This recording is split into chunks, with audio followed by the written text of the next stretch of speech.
Oh, poor Travis. He's putting up with all of us. Let's go. Ready? Are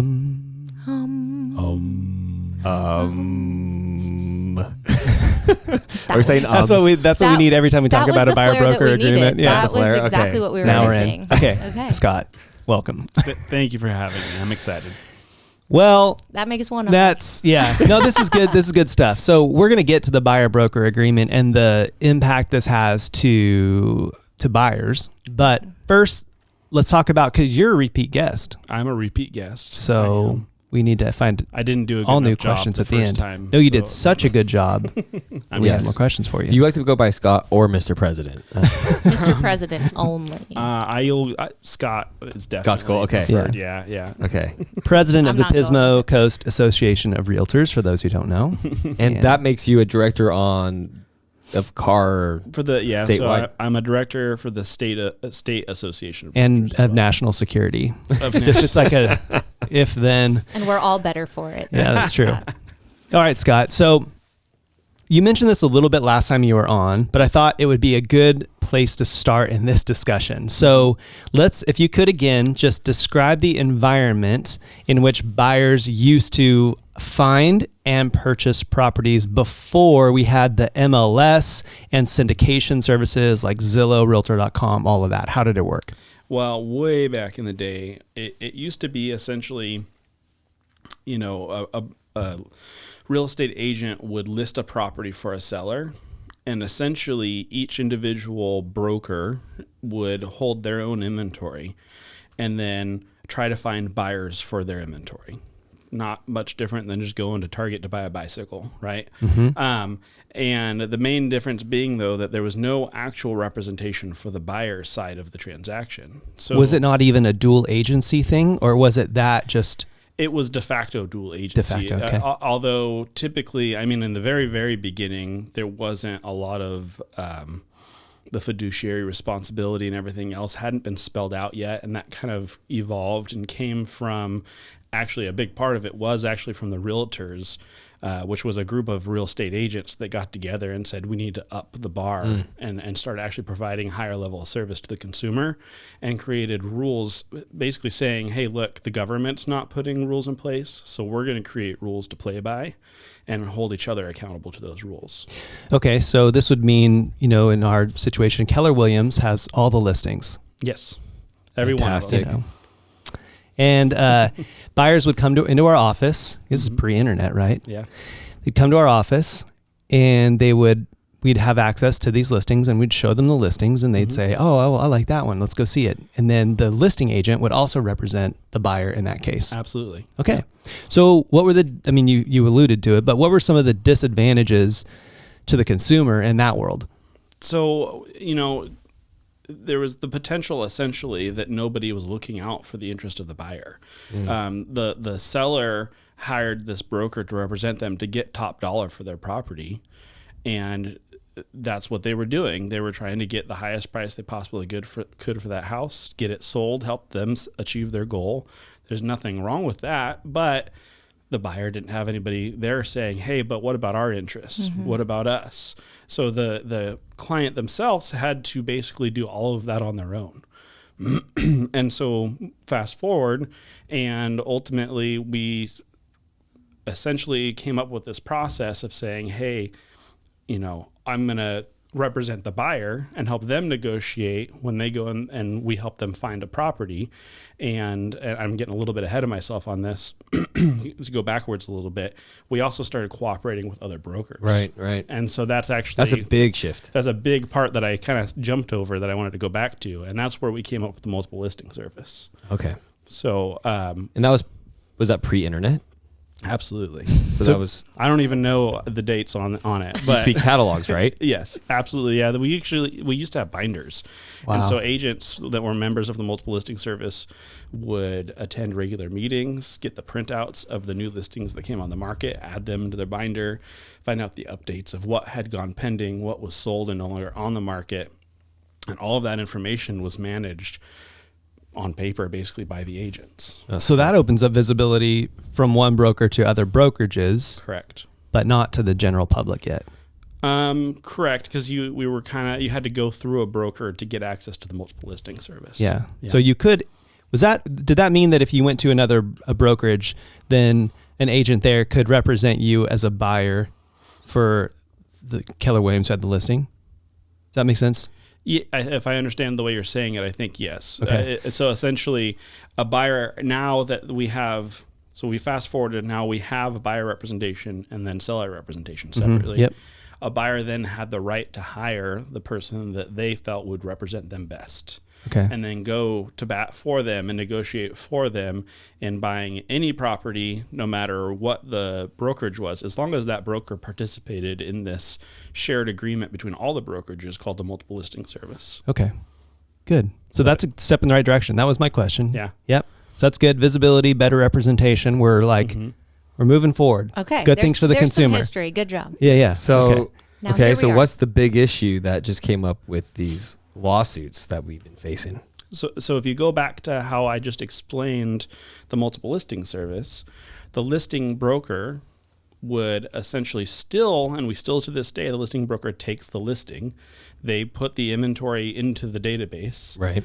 and then they get permission from the seller to basically say, hey, seller, I'm charging X% of commission, and you're going to authorize me to share part of that commission with a co-broker, is what we call the other broker on the other side. Right.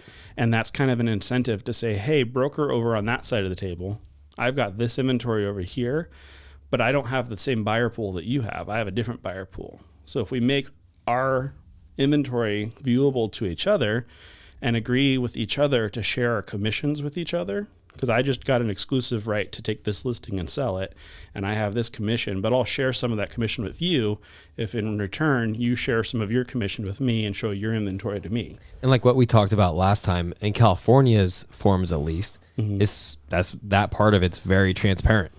It is. Yeah, the listing agreement makes that very transparent.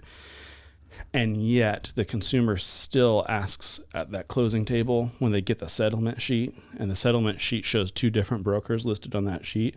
The question comes up, hey, why did I pay the other broker to negotiate against me? Right. And that's the crux of everything, is the transparency and the understanding that the consumer has of who's getting paid and how. Okay, two questions there. That's a great statement. Yeah. Sorry. Number one is broker does not equal agent. Just want to make that clear. Correct. So when we say broker, we're not talking about Jeff Landon, Bobby, me, Scott. Okay. Right. It's Keller Williams, et cetera, these brokerages. The other thing is, question for you, Scott, are all listing agreements different or the same by state? Well, I mean, every state has their own separate agreement. If that's what you're asking. So the Every contract is different state by state. Yeah. So and let's back up a little bit too. There's multiple listing contracts in California. What we're talking about when we're colloquially talking about the listing agreement is the California Association of Realtors contract, because we're all members of the state board of realtors. So we utilize their contract in California. But there's also non-realtors that have their own listing agreements that have this conversation as well. Interesting. Okay. So again, the issue and what led to the lawsuits was transparency over commissions. Who's getting paid and how are they getting paid? Got it. Okay. So we have a good situation in that there's better buyer representation, but now we have an issue where there's maybe not transparency on how that they're getting paid on that side. Yeah, there's a few things that cause that. One of them is that with the prevalence of, right now we all know inventory is extremely low, right? Yeah. And there's a whole lot of agents out there representing a ton of buyers, right? The number of buyers far exceeds the amount of listings that are out there, and therefore agents handling listings. Right. And so it's so competitive out there in the buyer market that one of the common lines, and I'm going to be really careful with saying this is not accurate, but one of the common lines that buyers agents will say is, I work for free. You don't pay me. The seller pays me. And that is what got the most people in trouble to start with. Yeah, that's interesting. Because that is not an accurate representation of it. Yeah. Okay. Yeah. So when a buyer's agent is talking to a buyer, they should say, typically, and now with the forms and now that we're filling out, it's going to be a different conversation. But like typically conversations made through the listing itself or the seller. Can we even say that typically? Typically is a bad word now. This is what a buyer's agent should say. Yeah. Tell us. Here's the service I provide. Here's how much I charge for that. Like a listing agent would do. Just like a listing agent would do. We can negotiate into the offer, and or I can get paid via a third party, i.e. the listing broker or the seller. Okay. But no matter what, this is the fee that I charge. Just be straight. This is the fee. And that's the way the conversation should always happen. This is what I charge. You might charge more than what the fee that's being offered in the MLS is. And then you can do a compensation agreement or something. Yeah, well, you would have to do a compensation agreement to determine specifically a fee that you would charge. And then depending on the variance, you can either waive the difference and maybe they don't end up having to pay the difference, or maybe there's an excess. And then maybe that excess becomes a credit back to the buyer at close of escrow, right? So there's a lot of different ways that it could happen. Right. But the big problem is right now, a very large portion of agents that are representing buyers are not getting a contract signed. So they're going out there, and until they actually write an offer for somebody, they're actually not even an agent for that person because nobody's actually hired them to do anything. Yeah.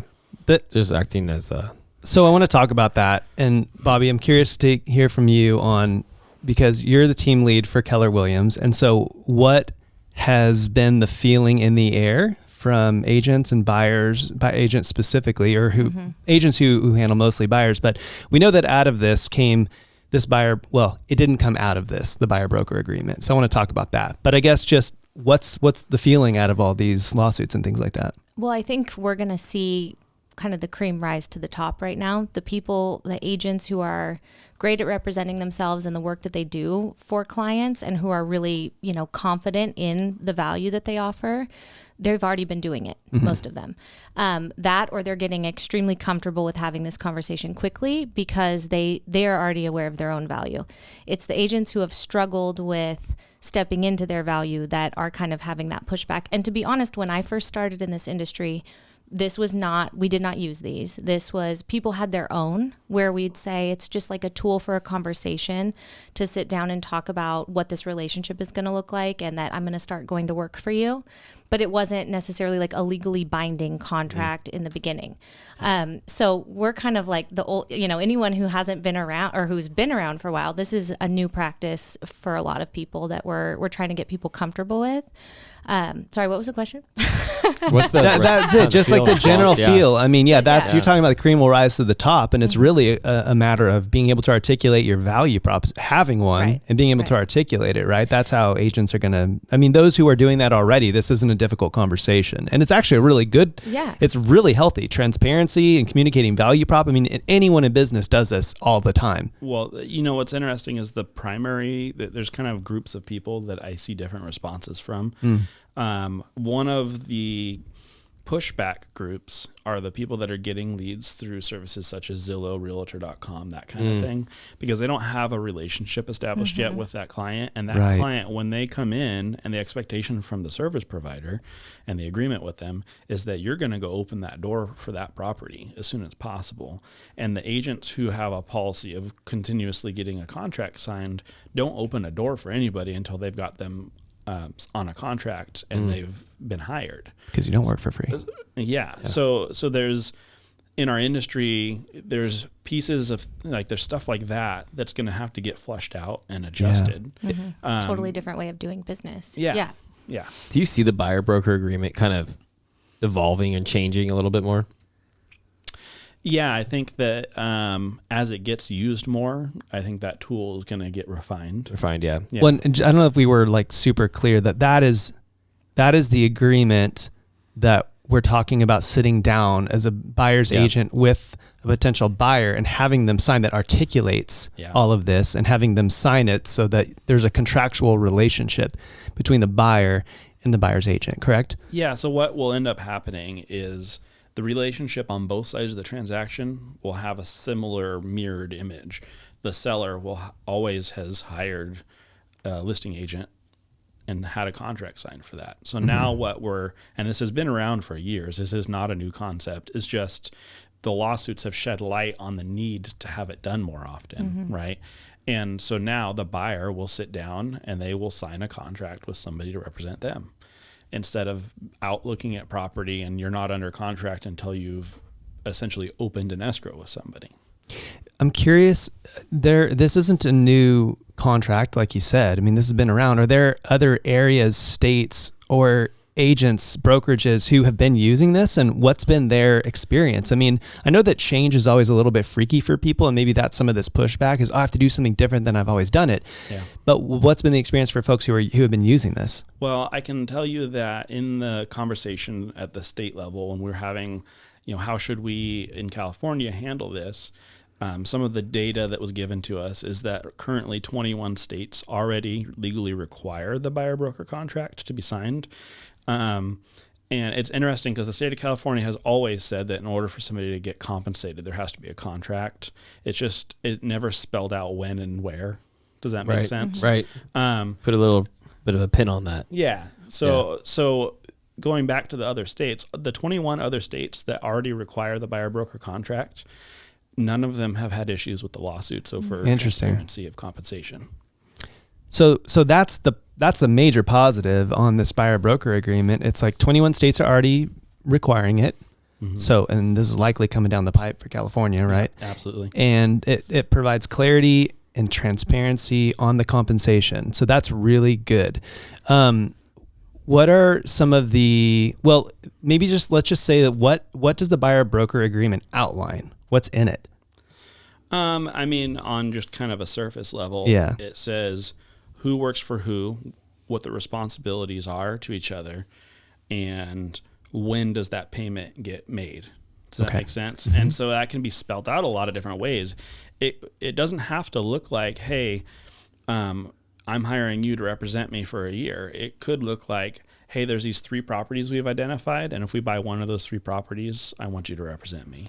Yeah, I think we should go back because it clarifies a lot if it's accurately explained to the client. That's a good point. Obviously, I mean, we all want to believe that people are out there reading every contract they sign, but that's actually why I think it's the most important to discuss, because a lot of people, they have blind trust and they're just going to start signing things. It's what you tell them, this is what you need to sign for me to go show you the house. They're not necessarily looking at this as that type of contract. So as an agent, you need to be so thorough in explaining what this is, and not necessarily just to your own clients, but to your friends, to your family, to people out there who, could come across this, because a lot of people are finding themselves in contract without realizing they are. Well, we shouldn't have to say this, but always read what you're signing. But you do have to say that. Ask questions and understand it. Yeah. Because going back to, and I'm not trying to classify good and bad agents or anything else, but if you go to agents who are more likely to get a lead they don't have a relationship with yet,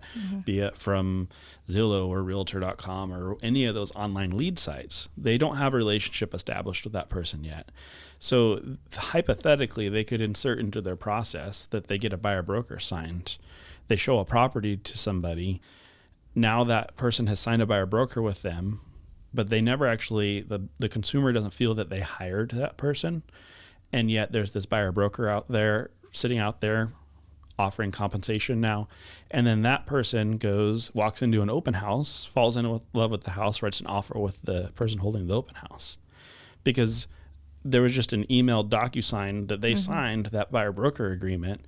And now that person, the first agent, the online lead agent, right, feels that they get compensation because they have a compensation agreement with that person. So what's the implication for the buyer then, for the consumer?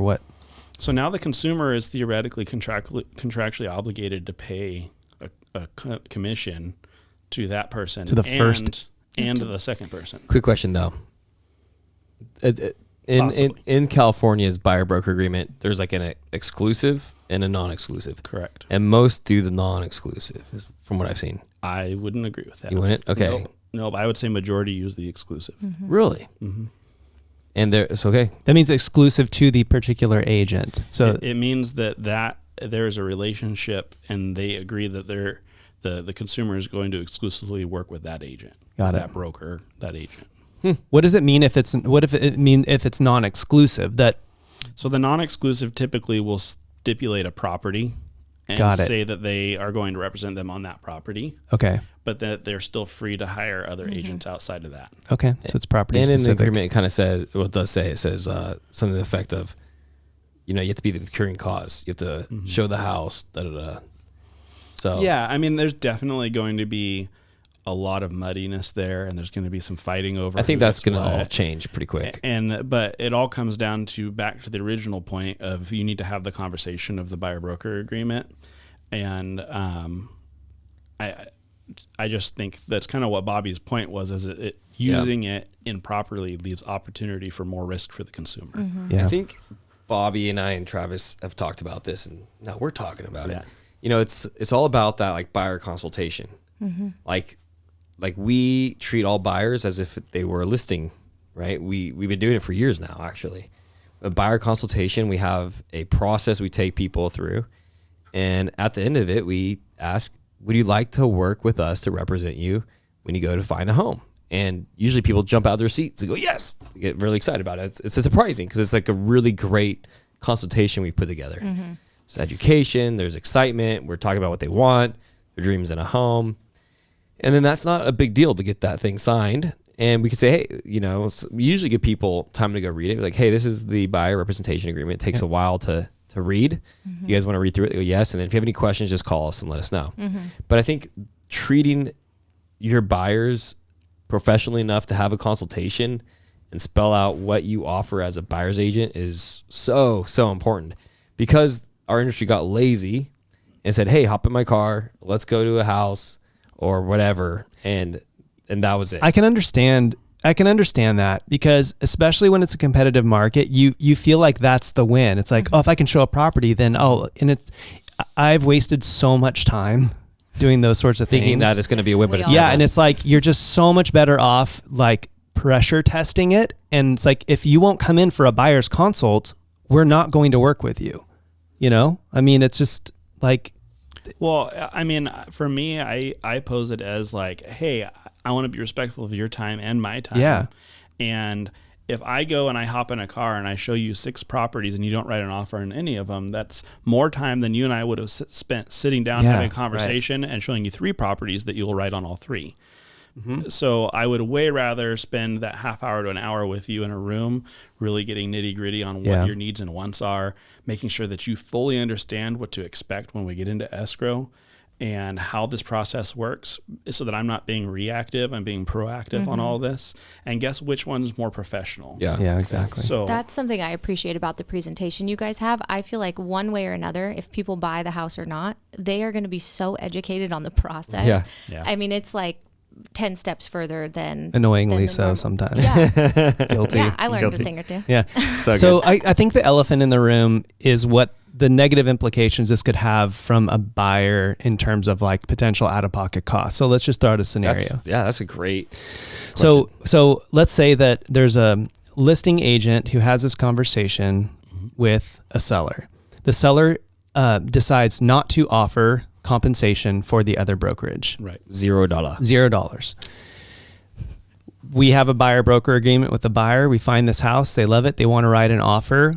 I mean, what are their options? We know that there was a stat, and that 40%, I think it was Yeah, you that. got Was it. that right? Yeah. 40, I wanted to help you. I could feel 78%. it. There was a of stat that I statistics forgot. are made up on the spot. 40% of the market can't afford to buy a home if they also have to pay that compensation for the brokerage out of pocket. So, I mean, that's one marketing conversation, for a seller. It's like, well, you potentially eliminate 40% of the market That's scary. from buying, from seeing your home. So that's a little bit scary. But let's just talk through options for a buyer. That in that scenario, what are they supposed to do if they? I mean, I suppose if they have the money to come out of pocket, that's one option. But if they don't, what do they do? Yeah, and that's 100% a part of what we need to figure out as an industry. There's, potential possibly, do we ask the lender to try to finance that cost for them? Right now, that's a what I was no-go. thinking. Yeah. That you ask them to do that, they're going to look at you like you're crazy. The obvious is that even though the seller didn't offer it, initially, you could still We can negotiate negotiate it into the offer, which is most likely going to be where 90% of that goes. Is it's going to be written into the offer, and the seller's going to say, hey, you wrote me this fantastic offer and the price is higher and blah blah blah, so yeah, I'm going to go ahead and pay that fee. But the thing How is does that look it's from an appraisal point of view then too? Because the property has to appraise, and now we're putting value in there on a service. This just feels like messy again. I mean, it's funny because it's really doing exactly the same thing Right. what it is now. Yeah, that's what we're doing now. Yeah. It's just Welcome to California. instead of listing broker getting a negotiated fee and then offering a part of their fee to the cooperating broker, what would happen is the seller now is agreeing with the buyer. They're making an agreement with each other on who pays the buyer's responsible costs. But now it's more transparent, according to the DOJ, on how that commission is affecting the purchase price. Because that's where you get down into the minutia of all of it, is the commission amount is affecting the amount of the purchase price of the property. And the buyer in our existing structure, the DOJ feels, from my interpretation of what they've said, that that's not fair to the buyer. Does that make sense? And so now by moving that as a negotiated term of the contract, instead of the seller determined it ahead of time, and now the buyer is stuck with what the seller determined, now the buyer has the ability to negotiate that. And theoretically, the buyer could have negotiated lower compensation to their buyer's agent, which now makes their offer more competitive because they asked the seller to pay their compensation to their buyer's agent, and so did somebody else. But guess who had the lower compensation to their buyer's agent? So that's another term the seller can look at and say, hey, I don't have to pay as much to this guy. My net's better. And now they're more competitive. It's going to get crazy up in here. Well, Yeah, you were it just is. talking the other It day about is. how much we love negotiating. So this is just a whole other can of worms, huh? Yeah. it is. Opportunity, I mean. Opportunity. Can of worms. Yeah. How do you guys, I mean, this is getting into now speculation, but how do you anticipate this is going to change real estate? Well, I mean, this kind of goes back into your other question, too. I do think it's going to actually end up, at least to begin with, putting a little more pressure on the buyer side of things. Yeah. It's going to make it harder for the buyer because the people that have the cash to come out of pocket for their costs are going to be more likely to be writing offers. The people that can't are going to be writing less competitive offers. And so I do think it's going to pull a little bit of the buyer pool back for a little while. I just feel like this is such a, almost like a discriminatory, I don't understand how they're doing this, because I mean, if you're eliminating 40% of the market who can't afford it by doing this, isn't that discrimination? Yeah, I mean, that's there's been questions asked about the potential that it is discriminating against our least wealthy populations. Yeah. And because, I mean, just as an example, the VA loan program, your typical VA buyer is coming with 0% down. Now they have to come down with 2.5% or something. Yeah, I mean, you just literally increased the cost to acquire a property for that program. Yeah. And if it goes that direction, which it seems like it is, that's now a large part of the buyer pool that is now going to. I mean, If there was in some sense I know we're saying that the seller cooperates with the brokerage, that brokerage cooperates with the buyer's broker, right? In some sense, really the buyer's paying everybody. Well, because they're paying the purchase price. They're paying the purchase price. which then goes to the seller. Yep. Yep. So it's financed. So I guess my thought is like, it'd be really cool if there was something happening on the lending side right now. It's like, hey, we finance closing costs, right? Associated with, and we do an actual appraisal. And if it falls within the line of whatever guidelines they have, that we can do that. I mean, it would just clean everything up. Yeah, I don't think appraisal is going to be an issue because in general, the percentages of purchase price we're dealing with are remaining in the same range. Yeah, and it's small. It's just a shuffling of cards of where they're landing. Exactly. And so I don't think the appraisal side of things is really going to be an issue on any of this. It's just a matter of, like you said, if the lenders can say, hey, look, we can finance this, which I haven't dug into the VA side of things to see, because I know VA, you can roll closing costs in. And they have non-allowables too with the VA, so it's going to be interesting. Yeah, so I think ultimately that's the side where I think the lending world's going to start accommodating. Yeah, I bet you're right. Yeah, but for the short term, it's going to be a little bit more messy. Mm-hmm. We have had this happen where we go to our buyer and we're like, hey, look, the seller is only cooperating at this percentage. Mm-hmm.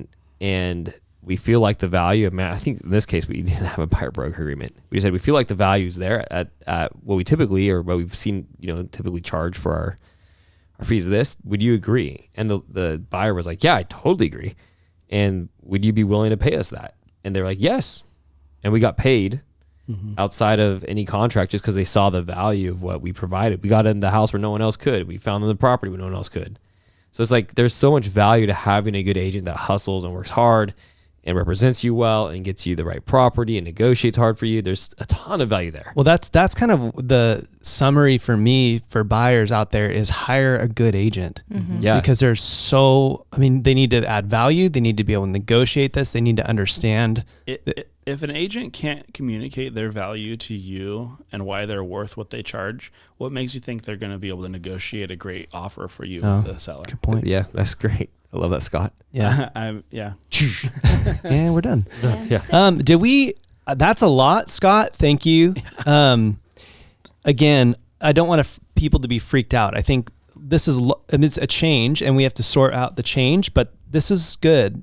Yeah, I think it's just more information, like work with a company who's at the front of this, who's trying to educate their agents, a team that's educated on it and going to explain it as you go. Do not blindly sign. Nope. Anything. Contracts. Yeah, and I'm going to say like most sellers aren't going to be offering 0% cooperation. Most are going to be offering, something. Well, it depends on how they look. I mean, you can look at it as however you want to look at it, but I think yeah, that's historically what's happened, and who knows what.